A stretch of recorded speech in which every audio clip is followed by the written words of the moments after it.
Hi everyone, it's John and Andy at Codebreak on the Stay Hungry podcast. Today we're talking about stop listing your features, nobody cares.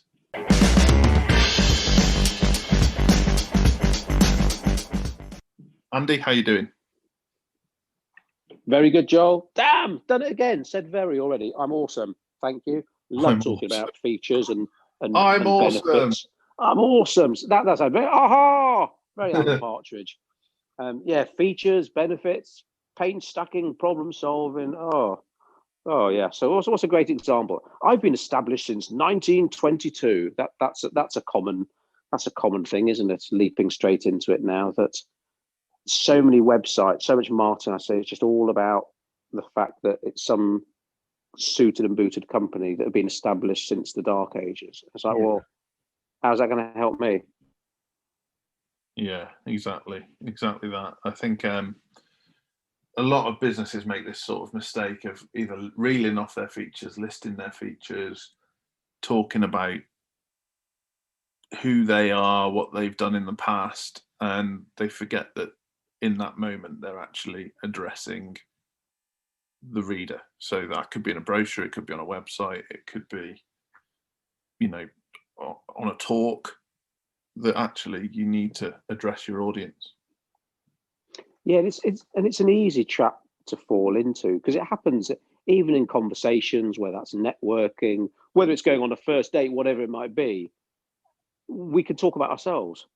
Yeah. And that's like Dad said to me, God, years ago, like literally when I started dating. So like, when I was like, 27 or something, he said, God gave you two ears and one mouth, use them in that ratio. And it's probably the best dad advice I ever received. And, this is about dating, but it's about business, everything. Like if you have meetings with someone, ask them questions, let them talk, let them tell you what's worked well for them, what hasn't worked well for them, where are they struggling, rather than just presenting like a 57 page PowerPoint presentation and just, oh God, which I think still goes on, doesn't it?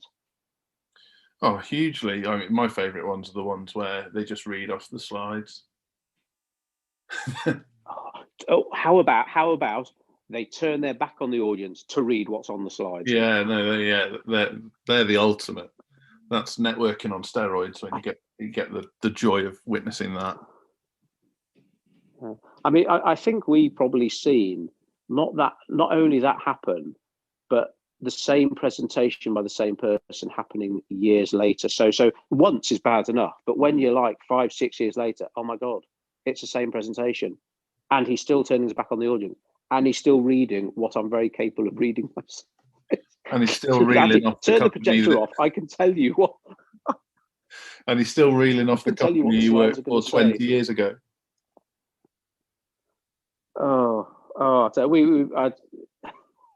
We've had some laughs networking, and well, you can cry sometimes, I suppose, but it's mistakes that maybe not everyone knows about. It's like, it's impressive, isn't it, to turn up to a meeting with your laptop and you're going to do a presentation and hopefully win the business, and you're going to compare business cards, and it's like, oh God, no.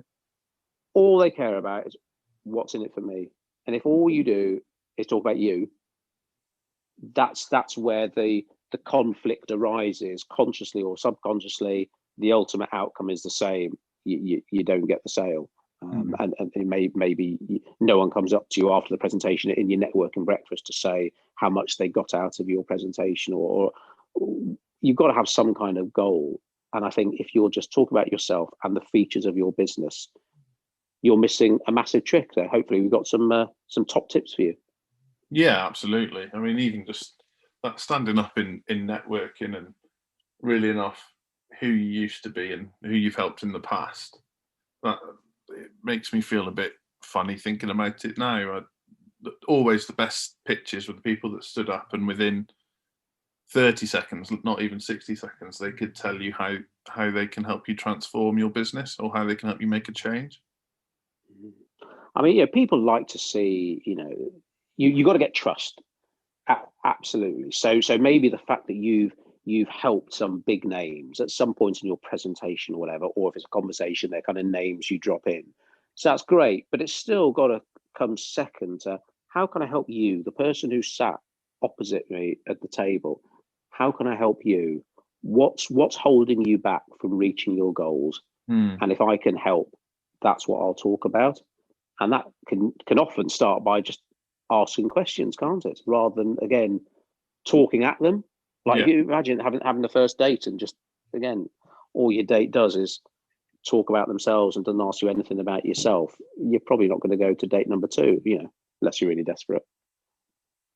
Yeah, well, yeah, glutton for punishment. Yeah, we've all been there. Don't know what you're talking about. So, I've got written down here that I should bloody hope so test. Talk me through it. Okay, so if you're the opening, but if the homepage, let's look at homepage on a website. It's going to be your calling card. I've recently done I think it's my latest Marketing Monday email was about the final link in the chain. So no matter what marketing you do, whether it's standing up at a networking breakfast or putting a leaflet through someone's letterbox, whatever, the decision to inquire or buy will probably get made when the person goes and checks out your website. So if your homepage is listing stuff like, we offer a professional and reliable service, we turn up on time and aim or strive for 100% customer satisfaction, that would fail that I should bloody hope so test, because all you've done is told your potential new customer stuff that, well, I should bloody hope you do that. That's what I'm paying you for.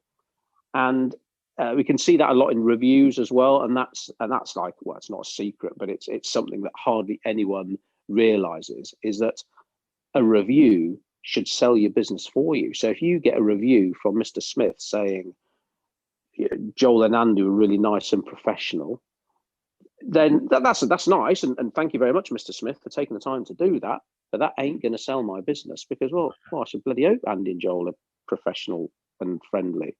So there's, we can go into loads of details about reviews, but maybe that's just for clients. I don't know. But the I should bloody hope so test, it's a great little test to look at your leaflet, to look at your website, and see if it passes.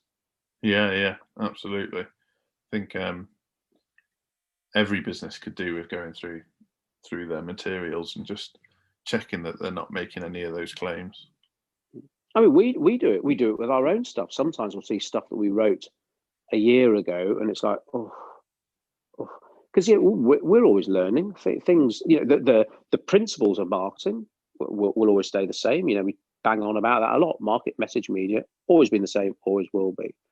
But there's some little sort of copywriting tricks, design tricks, psychology. There are a lot of other stuff that does change, and you sort of need to keep up. And obviously things like COVID and lockdowns can change people's media consumption habits. So yeah, it's an ever-changing medium, which is what we love about it. But unfortunately, as a business owner, if you can't put that time aside to keep up, that's when sometimes looking at your marketing, you probably see quite a few things in the cold light today that's like, oh shit, I need to get onto that. Actually, I'll get onto that tomorrow. And it just never happens. And then you'll wonder why business has plateaued. Absolutely, yeah. I think it's a tricky one, isn't it? When you think, I guess, if you're referring to yourself as professional or saying things like we never miss a deadline or we always show up on time, they sound like important things, and it might be that everybody in your industry fails to meet deadlines, so you think by saying that it's a unique selling point. But from a customer perspective, well, the least they should expect is you meet their deadlines. Oh, there we go. Emma's taking the dogs out on the afternoon walk, so you'll hear them kick off in a little bit. If it sounds like I'm snoring, I'm not. It's just my dog laying next to me. So. Oh, he never leaves your side, does he? Not when we're on our own, no. Oh, where's Hannah now? She's at the zoo today. So we had a zoo connect with on Insta the other day. Oh, really? Oh, up in Northumberland or something, I think. Oh, cool. Emily was sorting it out, but yeah, it was said like mutual acquaintance, or there was Reese Zoo and a couple of other companies I knew about. But yeah, some zoo up north. Nice. That's cool. I wonder when they'll be all back open. It's I had a talk with a potential client this afternoon, and they deliver sort of like office supply kind of stuff, and he's just talking about, and luckily they've got quite a big financial backer, but he's talking about just the massive effect of hardly anyone being in offices anymore. There's just so many trades and industries you just wouldn't even thought about, and you think, oh God, yeah, of course it would affect them. Oh yes, it's affected them, which means it's affected their suppliers and all. Oh, it's just massive, isn't it? And of course there is still opportunity and blah blah blah, but bloody hell, there are certain industries I'm glad I'm not in at the moment. Oh yeah, I mean, Hannah's Zoo has been closed since March. It never opened. Wow. So did Chester Zoo open back? Is it Chester Zoo that suddenly had when it reopened, there were people like queuing 10 miles down the road? Was that Chester Zoo? I don't know, but it did reopen. Yeah, most zoos did, but because Reese is linked to a college, they have to be careful of the students and stuff. So, oh, goodness me. Yeah, well, some announcements are being made at some point, but I mean, so for some business owners we talk to, in lockdown has been a good opportunity for them to reevaluate their marketing, to look at things like their websites, to look at how their websites are ranking, to look at their their next leaflet campaign, to take advantage of the even lower costs at the moment of Facebook ads.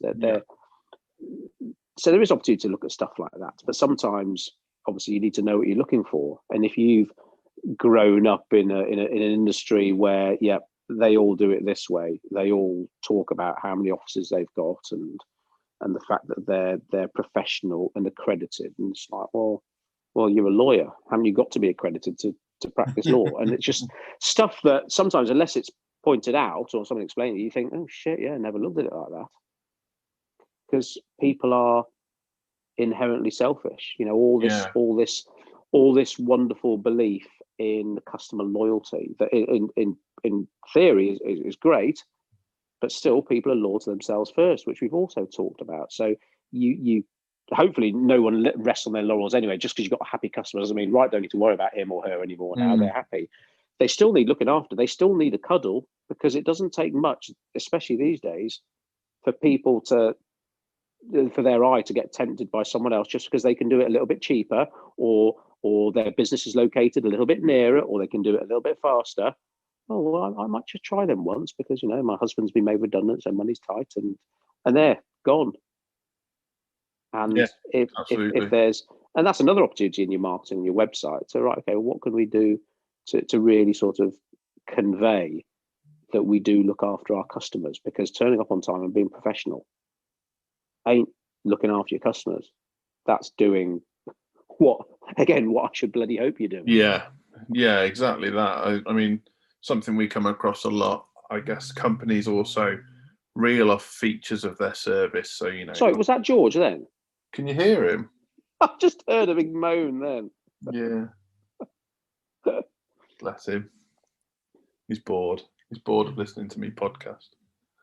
But yeah, what a lot of companies' mistake is they see their features as their benefits. So like you say, I'm accredited. Well, so what? You should be. Or we always show up on time. Well, good. That's if you tell me you're coming at 4 o'clock, I expect you to come at 4 o'clock. Or, does what it says on the tin. Well, yeah, it bloody should do. So it's that getting out of that mindset that by reiterating your features, you're not making the purchaser feel any more confident about buying from you. All you're doing is reeling off what your product or service is. Yeah, it's well, again, we've all done it. We might still do it. That's maybe how we naturally write and how we naturally think and how we naturally talk. And that's what I always do, to go back and to go back and to go back. And yeah, of course, you can't just, I don't know, edit your website forever, because every time you go into it, you'll probably see something you want to change. But to get the basic principles across, especially on your homepage, to make sure you've got you clearly identified, what you do, of course, but how you do it, why you do what you do, who you help and how, and ultimately the pain you solve. You know, it's not just, oh, I don't know, an accountant, or I'm gonna do your books. Oh, we'll do your books on time. Well, great. It's like, no, we save our customers tax, or whatever it might be. That's, oh shit, well, that's what I want. I don't want to pay more tax than I have to. That's the pain point. You identify, and that's the problem you solve. Because you know, well, you know, I know nothing about finances, but accountants, well, they account, don't they? And that's probably a lot of people's. So right, I need to differentiate myself. How do I help these people? Funnily enough, Andy, I was writing some pay-per-click copy for an accountant today. No, literally, that wasn't even scripted. And don't believe in scripted. The opening line on their copy, you haven't seen this, so is accountants for business owners that don't like accountants. That's appealing to me. Are their customer avatar? Yeah. Does the next line say, especially for business owners who can't be asked to do their own books, have got no interest in doing them whatsoever? Pretty much, yeah. And wants to pay no tax at all. Or is that taking it one step too far? Well, it says jargon-free accounting and tax for the busy business owner. So nice. Polite way of putting what you just said. Yeah, you know, we talk about, well, actually someone pointed out to us that maybe people don't understand sort of why you want conversions and not clicks. Maybe we haven't simplified that enough, but you know, paying or working hard, as in giving your time to get more people to your website, or to get more leaflets through more doors, to turn up at more networking breakfasts. It's all time and money. But if you haven't laid out your stall enough to convert those people or those clicks into conversions, it's actually signing on the dotted line. I'm not saying it's wasted time, but it's a massive missed opportunity. So if you're paying to get your website built, and you're paying for SEO, you're paying for Google ads, and you say, I mean, look, Joel, bloody hell, we've had 50,000 visits to our website this month. Great, we had one inquiry. Yeah, absolutely. Generally speaking, most business owners would rather have less traffic but more inquiries, and that's something we come about a lot, that businesses work on the first half and not the second half. Yeah, and such an error to be traffic focused, and I find that quite a difficult thing to explain to people sometimes, because if you have a situation where, let's say, you only get 100 clicks to your website in a month, but you got 20 inquiries from those 100 clicks, then roughly speaking, you should expect 40 inquiries from 200 clicks. And that's the mindset you need to get in with your website, is that, okay, how much of my traffic converts? And then now I know how much of my traffic converts, how do I ramp up the right sort of traffic to make sure I get even more conversions? I mean, I had someone have a go at me the other day, thought I was being rude when I said, well, they were talking about website hits, and I says, well, you know what HIT stands for? And what I said, stands for How Idiots Track Sales, and they got the right arse about that, because they were one of these number people. You might be able to guess who it is, and they're just literally obsessed with numbers. They live in spreadsheets, and it's a miracle their business is still going, to be honest. Although I think it has phoenixed about 3 or 4 times, and it's like, who gives a shit about hits? Okay, you want traffic to your website. Of course, there's no point having 5 website visitors a month, especially if you just paid a fortune to get a new website. But don't worry so much about the hits. Worry about the conversions, because it's the sales you want, isn't it? It's the sales that are going to put food on the table. You know, likes and hits aren't going to put food on your table. If you're getting loads of hits or clicks, that suggests that probably your marketing's working. But then if you're not getting any inquiries, then it's falling over at the point of your website. And that's something we discuss with people all the time, is, well, we can't engage with you till you sort your website out. And they might turn and say, well, we get loads of traffic. Well, don't care. That's not what we're trying to address here. Yeah, it's well, it can be a bitter pill to swallow, to be honest. I mean, let's face it, if you just drop loads of money on a leaflet campaign or a website or a Facebook, whatever it might be, and all the pretty numbers, all the vanity numbers look great, but again, I don't want likes. And it might be annoying when you see a competitor who's crap post something on Instagram and they get like 3,000 likes. Oh, it's like, oh God, well, I only get 10 likes when I post. So what? Okay, they've got a great following, and that's brilliant. But if those likes aren't translating to people who actually put their hands in their pockets and give them money, or refer them to people who will put their hands in their pockets and give them money, it doesn't matter. And like Instagram, well, Facebook, they know this. That's why they're moving away from the whole likes thing. It's like it doesn't matter so much. You want relevance, and that's why people are still even now doing these competitions, like and share. It's like, well, run the risk of having Facebook or Instagram close down your account for breaking their terms and conditions. But it's because they know, well, when you said like and share, this post on my page, and I'll put you into a prize draw to win a bottle of wine. And when you book a table for 4 people, for example, Facebook knows that those people don't really like your page. They're just liking your page to win a bottle of wine. Yeah, it's a big topic of discussion at the moment, because you've got pages that built themselves like that, so they've got really disengaged following. Their engagement with their posts is way down on their competitors. And then something that's come up recently, the talk of everyone having to verify their identity for social media. Okay, yeah. So on Twitter, for example, if you've got, like, there's brands with obviously millions of followers, and they will literally see their following half or quarter, because if you've got to verify your account, all of your fake accounts will have to go.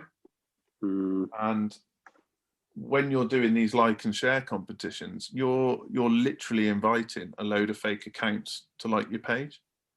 Yeah, it's like, I mean, don't get me wrong, I can understand it. Say if you come onto a business Facebook page for the first time and you see that they've got 10,000 likes, and you think, wow, that's quite impressive. Whereas if they had 3 likes, you might make a snap decision, think, oh, they can't be a kosher business or whatever. So I do understand the importance of having those big kind of numbers in play. But if you haven't got those numbers through operating ethically and with your marketing hat on, rather than just buying half of them from Estonia or running like and share competitions, it ain't any good, because you've got 10,000 likes, great, but you post and you'll get like 3 reactions, because everyone who didn't win that bottle of wine for the meal for 4, guess what happens as soon as they realize they haven't won the bottle of wine? They're not interested in what you have to say at all. So when you do post, that will be so low down on those people's timelines, they'll just never hear from you again. It's crazy, isn't it? I mean, we've obviously met businesses that have got incredibly engaged audiences, and they can put a post out on Facebook, for example, and genuinely see the impact on sales from one post.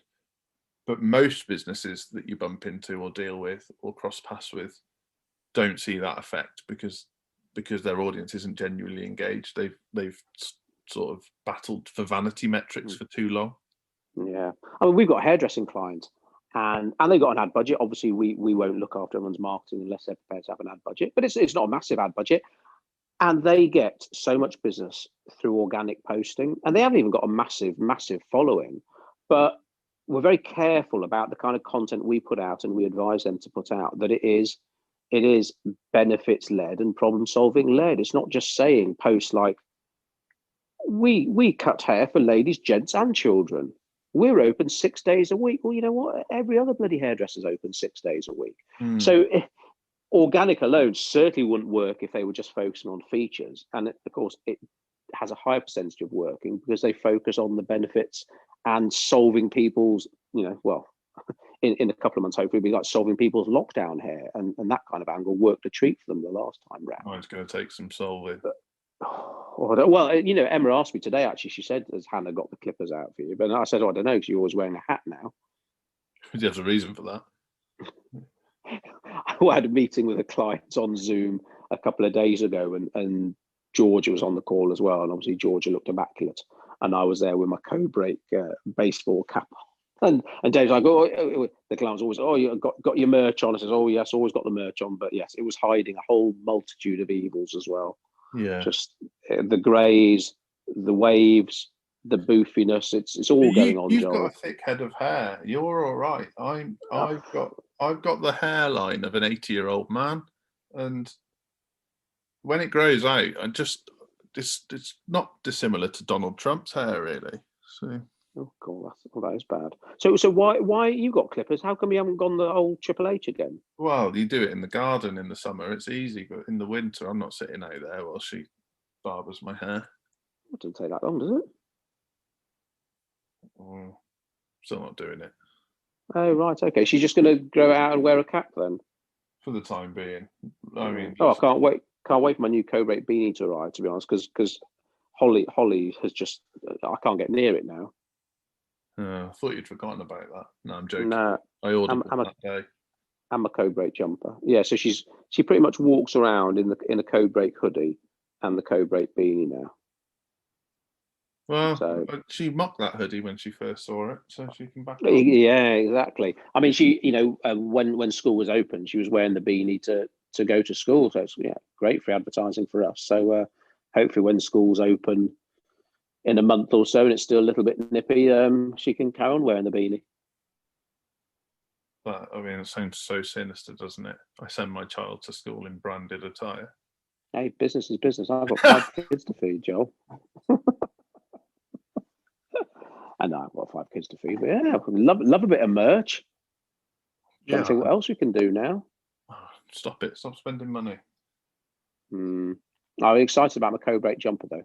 Yeah, well, it's in production. So. Excellent. How do we get onto this topic? We've meandered again, but that's okay. You were sat in front of a client in your hat because you've got boofy hair, because the hairdresser chain that we work with will see a surplus of customers following lockdown. Oh yeah, so yeah, we're talking about organic content, and yep, of course, it has its place. But if anyone listening, if their budgets are tight and they've really got to look after the pennies, what we're talking about is even more important. It's got to be all benefits led and problem solving led, not. I mean, what's an example? I don't know. You're a gym and you've got 10 state-of-the-art treadmills. I've got to be honest, I know the fitness industry quite well. We've got quite a few clients in the industry. Most treadmills are state-of-the-art. So we got 10 state-of-the-art treadmills. Okay, well, that's the feature. So what? The benefit would be, it's the running on a treadmill is the best way to lose weight, and it's winter. So come in, great.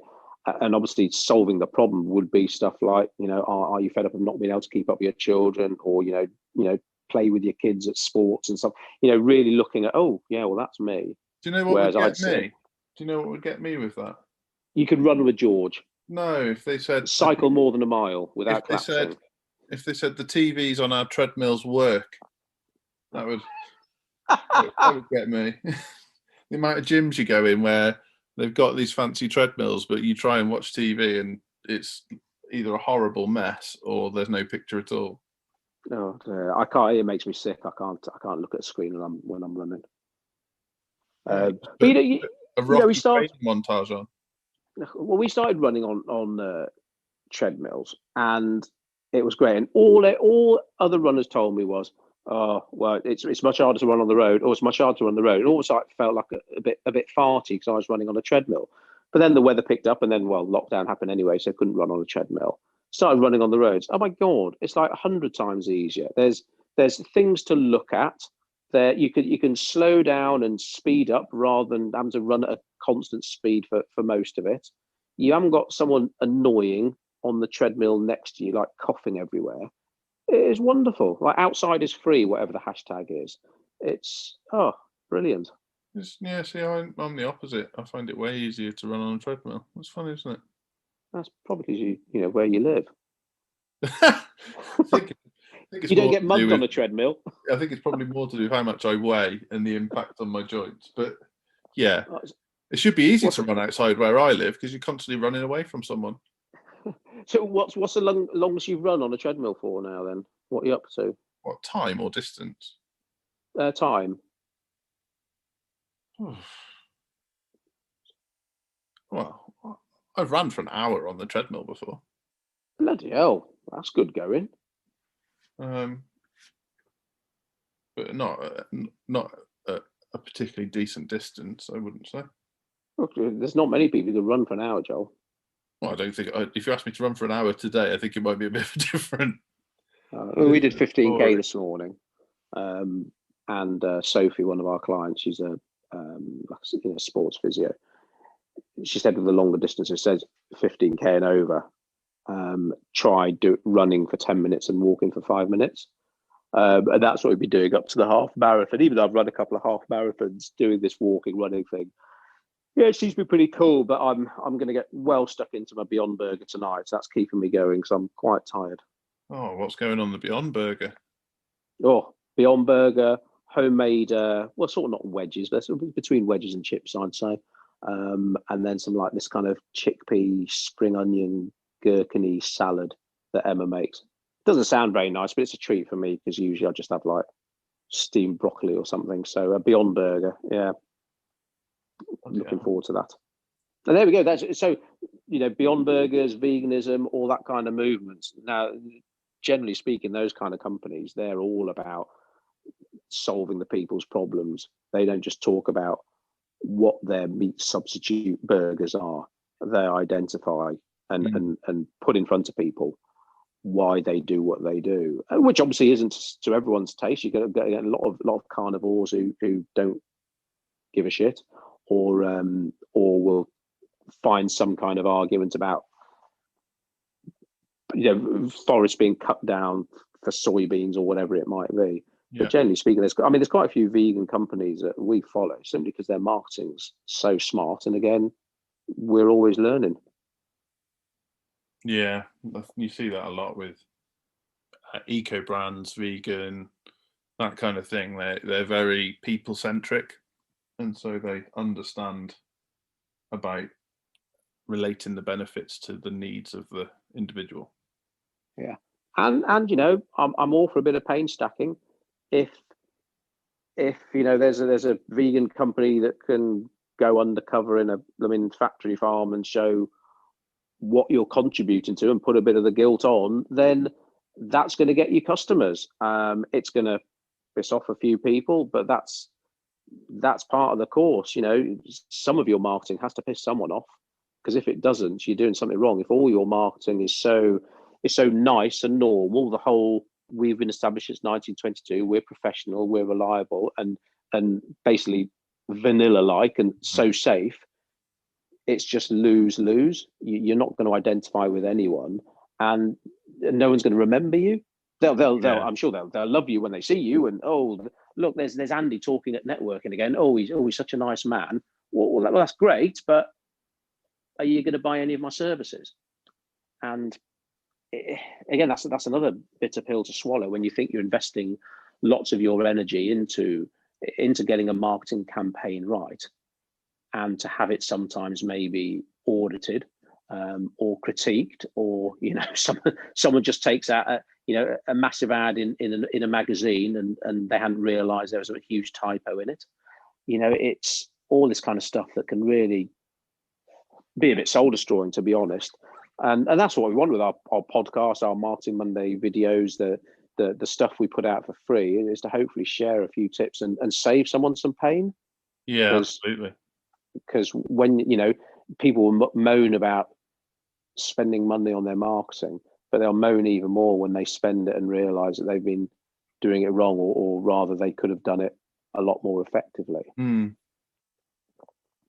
So something that's really, really powerful when you are actually addressing the problems that you can solve, or the transformation you can provide, or how much easier you can make someone's life, is to provide social proof alongside. And something I think a lot of businesses get wrong here is their testimonials, their case studies. They don't pass the I should bloody hope so test. Yeah, totally agree with you there. So what should someone be doing in that scenario? I mean, in an ideal world, like we said at the beginning, you want your review to sell for you. So if you can have a review that talks about where you, the customer, where you were, and how this company helped you, and this is where you are now, those three things, that would make for an ideal review. Now, of course, there are various ways of getting that, because if a customer who's not even on your radar goes on to Google one night and leaves you a nice review, and you're like, oh, that's brilliant. And again, it's nothing that's going to pass the I should bloody hope so test. You can't call them up and ask them to yeah, can you make a few edits to that? I really appreciate it, but if you could write this. So there are certainly ways that you can encourage people to give you the kind of review that would truly benefit your business. Because but if you look through your bank of reviews, you will no doubt find that some reviews are better than others, more comprehensive than others. Ones identify just exactly how you help them. Those are the ones you want to put front and center on your website. So your website is where you can pick and choose what testimonials you show. So I mean, to be honest, it's amazing how every business owner says word of mouth is the best form of advertising, yet hardly any proactively use word of mouth in their marketing. How many websites you go to, it's like, well, where are their customer testimonials then? And either they haven't got any, or they're that hidden away, or they're on one page. Like, no. No matter where people are on your website, they need to be in close reach for a testimonial. And that's almost like one of our rules when we're designing a website for a client, to have that proof there. But of course, if you're sitting down with the client and you can start talking about, would you be able to write me a review and maybe something like this? And to be honest, there are a couple of little tricks to do this, but that's for, to be honest, our clients' only ears. But it's we can't give all our secrets away, Joel. But yeah, but maybe now if you go and look at some of your reviews on your website, you might think, oh bloody hell, yeah, well that ain't going to pass the I should bloody hope so test, and now's the opportunity to swap them for ones, whether it's lifting some of the ones from Facebook or from Google, TripAdvisor, whatever your poison, and use the best ones, the ones that really do take you on that journey from, well, this is where I was, this is where they got me, and this is where I am now. Yeah, my life's wonderful. And ideally with a couple of numbers to back that up, like, sales are now up 57%, or I've saved £1,000 on my tax.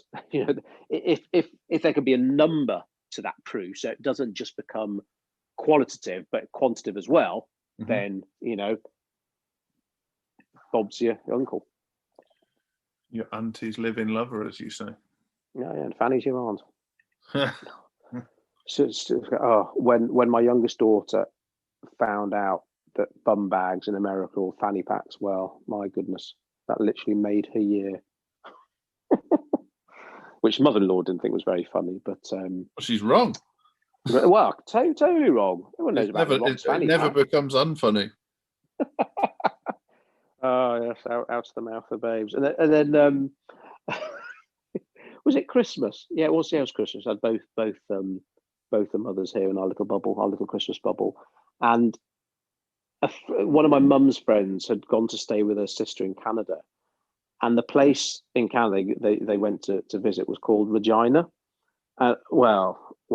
Holly sort of just heard one part of Regina. Well, just starts cracking up at Christmas. And of course, my mother-in-law was like, well, that's not funny. And Holly was like, yeah, Regina, it sounds just like, yes, we know what it sounds like. Let's stop there now and just carry on eating our nut roast. I think it's funny. So my mum works in the post office, and so she quite often finds out about funny place names because people will be sending parcels there. Right. There's a town in Canada called Dildo. Wow. Really? Yeah. I mean, I'm not sure your 8-year-old will be laughing at that, or 11-year-old, or whatever old she is. Well, we had dildos on our shopping list, fun enough, the other day, because Emma's discovered the joys of telling, she's in the corner, Ding Dong, telling Ding Dong what to put on the shopping list. And then, obviously Ding Dong saves it for you. And Emma's like, oh, she's put dildos on the list. So we've been trying to figure out what she misheard. And it's like, right, what sort of sounds like dildos? Because I'm pretty sure you can't pick those up in Tesco's. Anyway, we're just getting all smutty now, aren't we? If my mother-in-law's listening, she's going to be horrified. It's been funny, though. Yeah. Right. Where are we on? Is a social proof? Yeah, testimonials. Do you think everyone realises that they are so important, and to a certain extent, they're in your power as well, that you can, encourage testimonials, but you can then use them in your marketing? Do you think everyone knows that? I would say 9 out of 10 testimonials that I see are crap. Oh, okay. So, I think, Don't beat around the bush, Joel. well, it's an easy one to explain, and a lesson everyone needs to learn, in that very often testimonials have no context whatsoever. So you go on, let's pick on accountants again because it's easy. You go on their website and the testimonial will say, really helped me with my tax return. Thanks. Well, Wow. yeah, that's what they do. But where's the context? So why not go along the lines of, oh, I've always done my tax return myself and found it a real bane. I end up anxious for 6 months, worrying I've done it wrong. Having worked with Joe Blogg's accountants, they held my hand through the entire process and everything was filed in an orderly fashion. I feel way better. My tax return has been done properly. And guess what? I even saved some tax.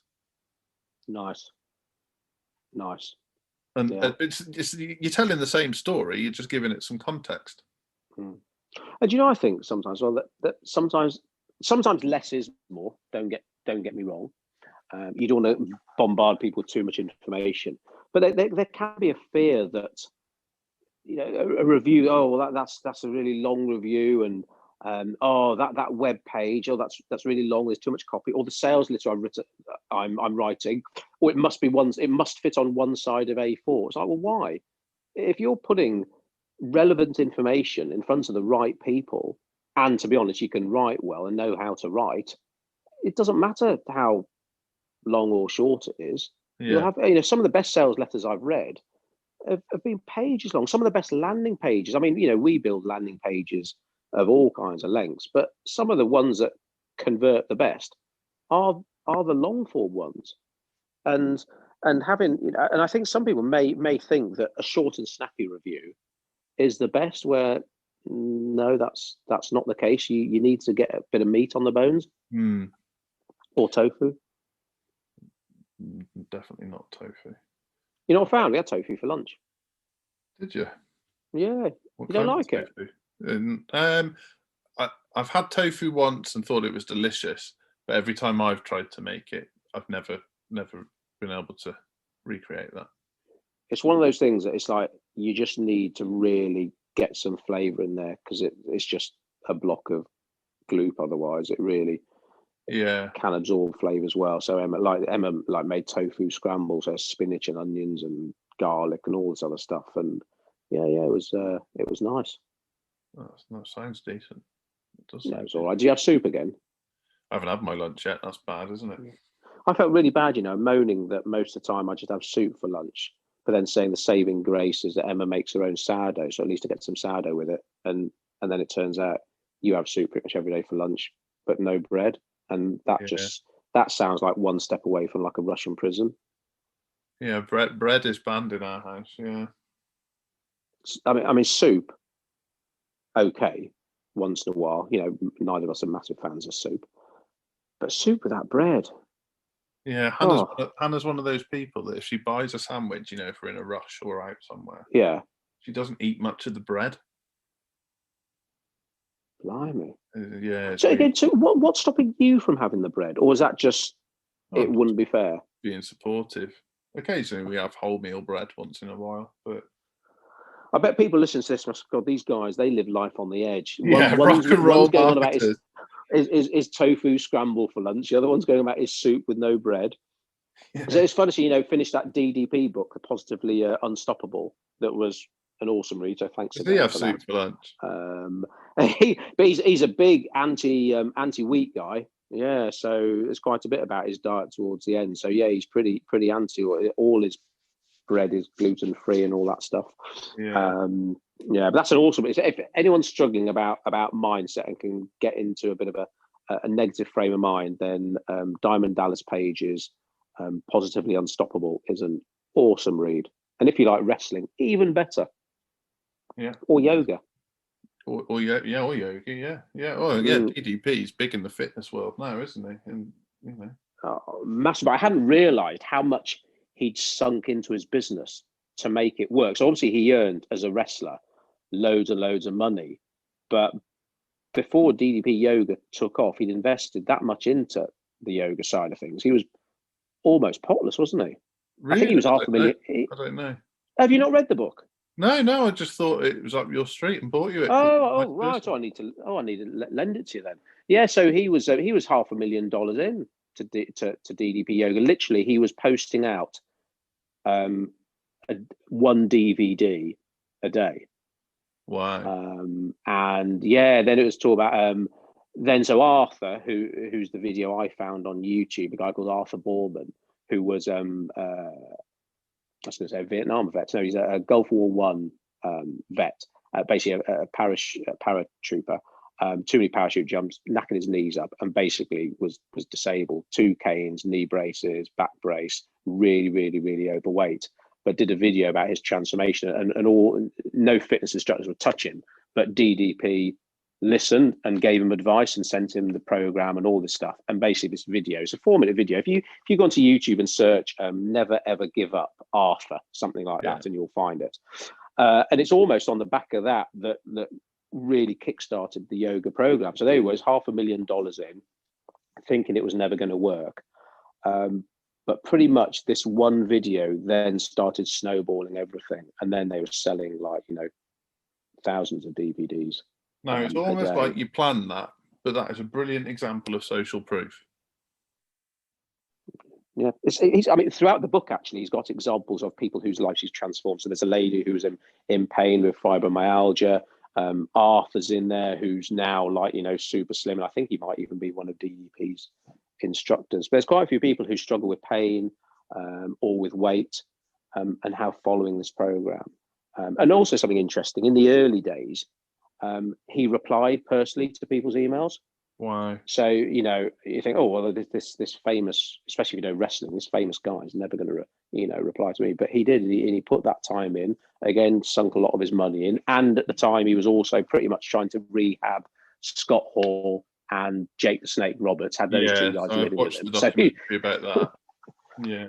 Yeah, so the guy who made the documentary, Steve Yu, so he went into the yoga business with him, and it's him that ended up going to Arthur Borman's house to film him and all this stuff. It's a really good read, and it's all about that. Okay, yoga. Most people know what yoga is. They know the features of yoga, and a lot of people are aware of the benefits. But what he really had to do was sell how life changing it could be, and like say focus on people's pain, like literally in this case, and how he could solve it for them. And with the kind of videos of weight transformation journeys and how people were able to get off their meds and now pain free. That's what he focused on, rather than that our yoga program consists of 12 moves. And it's like, no, bollocks. Every yoga program does that. It's a great book all round, to be honest. And a lot of it is about, well, what we've been discussing today about don't focus on the what. Let all my competitors, let the amateurs do that. Let's show how we can help people who've got a pain or problem in their life. How can we help them address that? And here's the reviews, the videos to back up what I'm saying, and followed by a clear call to action. Cool. Oh, yeah. So I'll lend you that book then when I can finally see you. I'm not going to post it to you. No, fair enough. Don't spend any money on me. So yeah, between reading that and Middleton, I'm just like the world's most positive man at the moment now. Man transformed. I'm going to buy you more positive books. Yeah, Emma calls me Andy 2.0 now. Does she? Yeah, I was even chatting to the log delivery man the other day. Usually she says I just sit in the lounge and ignore him. So she says, oh, Donald's come over here. You had a proper chat with him. I was like, oh. Which I thought was a bit harsh and unfair, to be honest. But to be fair, it sounds bang on. I'm surprised you've been sociable. What's going on? Yeah. Have you bought a motorbike? Something's wrong? Well, I was until I read that what was the stat I found out and gave to you? Like you're 57 times more likely to die on a motorbike than driving a car or something. So that middle-aged pipe dream's gone out the window, I'm afraid. Okay. I'm all for who is it? Is it? I'm going to say Eleanor Roosevelt. Might be totally wrong on that, but do something every day that scares you. Yeah. And so, to be honest, for me, that could just getting on the bike. Speaking to the log delivery man. And that's great. Speaking to the log delivery man, having a conversation about hardwood and kindling, that could be a little bit scary. But to do something that's maybe a little bit out of your comfort zone, which is, that's a whole other podcast. Oh, don't get me started on comfort zone, Joel. Oh, we should do one about that though, because there's no growth in your comfort zone, and that's something else that very much applies to your marketing. That we've always done it this way, and I know we talked about that recently. And our websites always look like this. We've never asked people for certain types of reviews, and I couldn't ask a customer to do a video, or God forbid, turn up and shoot a video of him giving us a testimonial.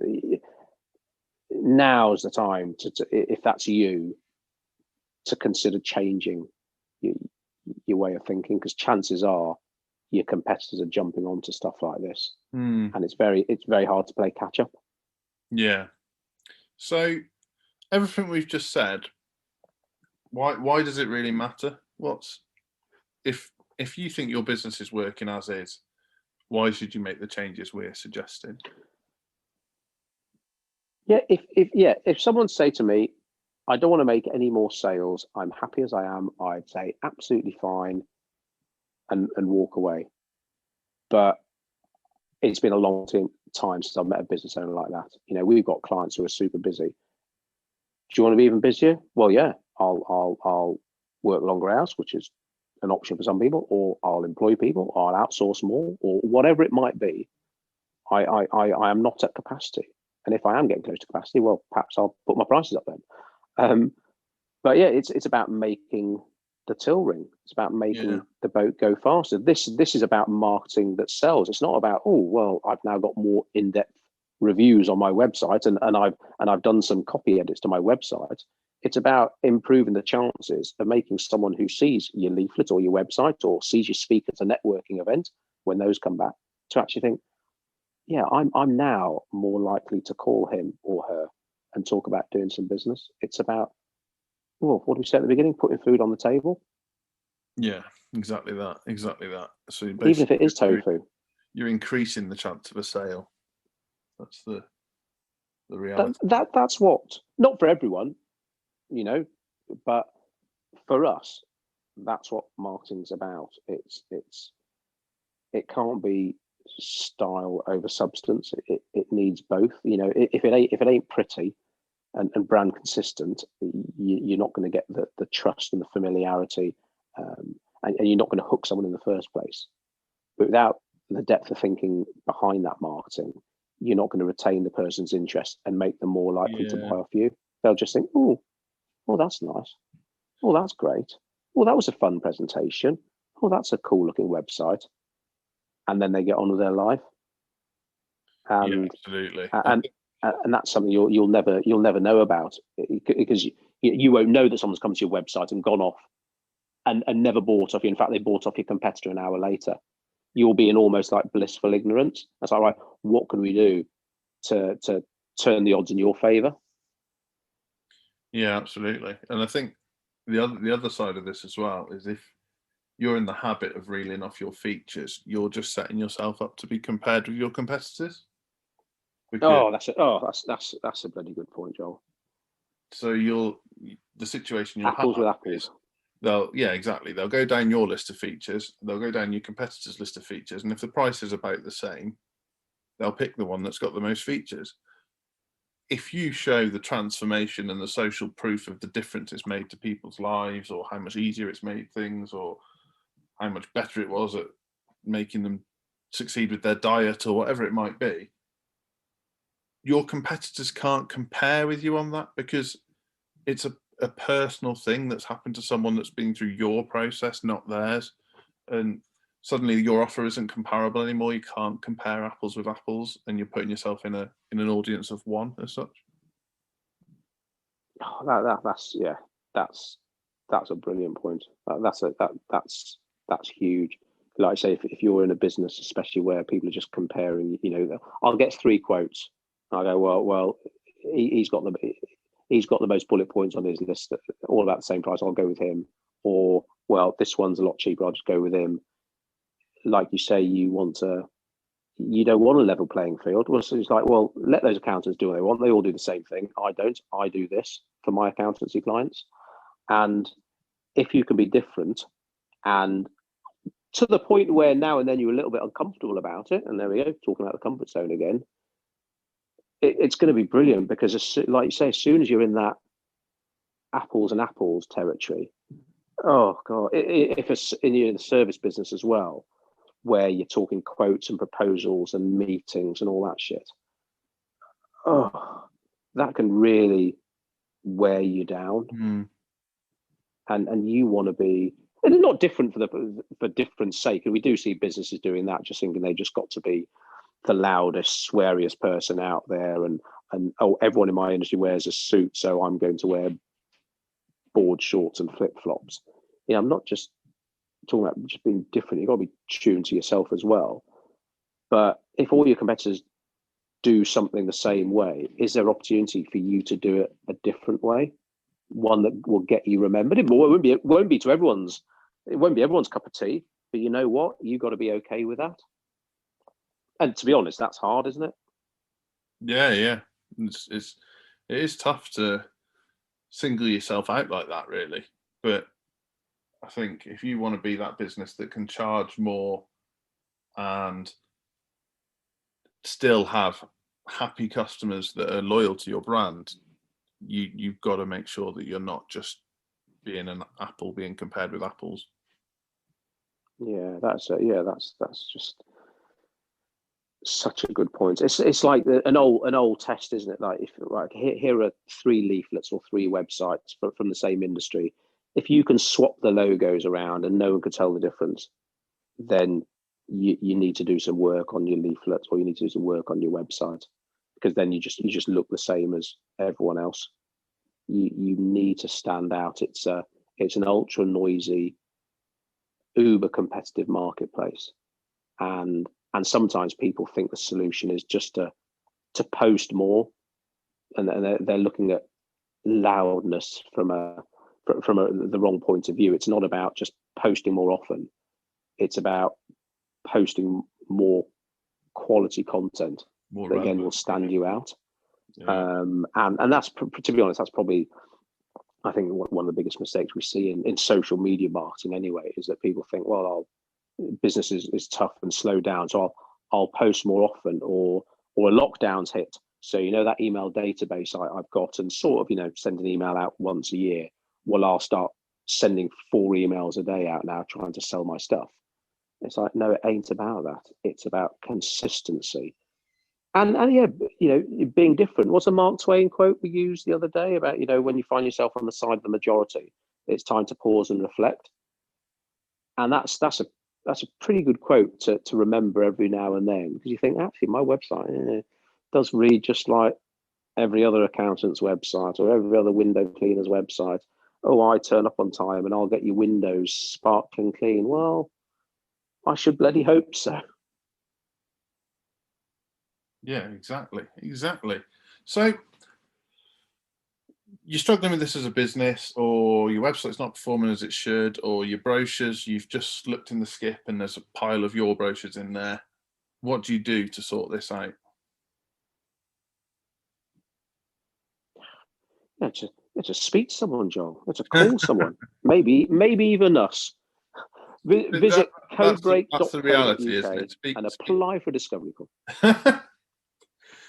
So yeah, exactly. Unless you know everything already. If you know everything already, don't call us, please.